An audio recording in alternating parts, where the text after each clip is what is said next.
Странските финансиски експерти ги пофалија економските реформи во земјата и го оценија како позитивно тоа што досега е направено. Според нив, Преспанскиот договор, склучен лани, придонел за подобра економска клима и подобри услови за фирмите и за луѓето.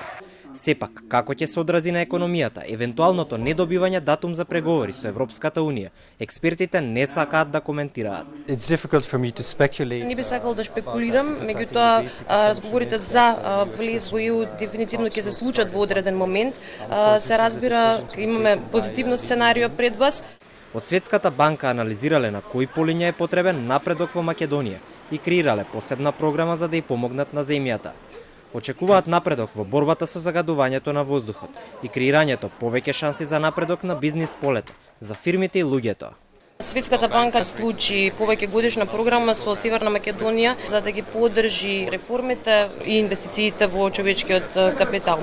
Се надевам дека оваа програма ќе креира дополнителни можности за приватниот сектор, за младите, за жените. Исто така ќе се осврне и на теми како загадувањето и обновливите извори на енергија. Одлична можност да се разговара за овие важни теми една година по Преспанскиот договор.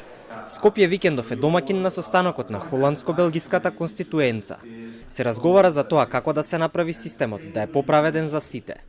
Особено важно за да се постигне тоа е процесот на образование кај младите, смета гувернерката на Народната банка. Не само што забавува фактичкиот економски раст, туку забавува и потенцијалниот раст на економиите, а сето тоа е водено и со растечка нееднаквост која што се случува во глобални рамки. Кои политики ќе придонесат за намалување на овој глобално присутен тренд. Тука пред се ќе се стави акценти на образованието како многу клучен фактор кој што го детерминира и успехот на секоја индивидуа.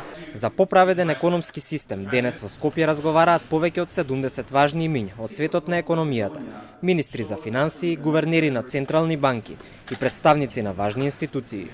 Со воведно обраќање нив ги поздрави и премиерот Заев.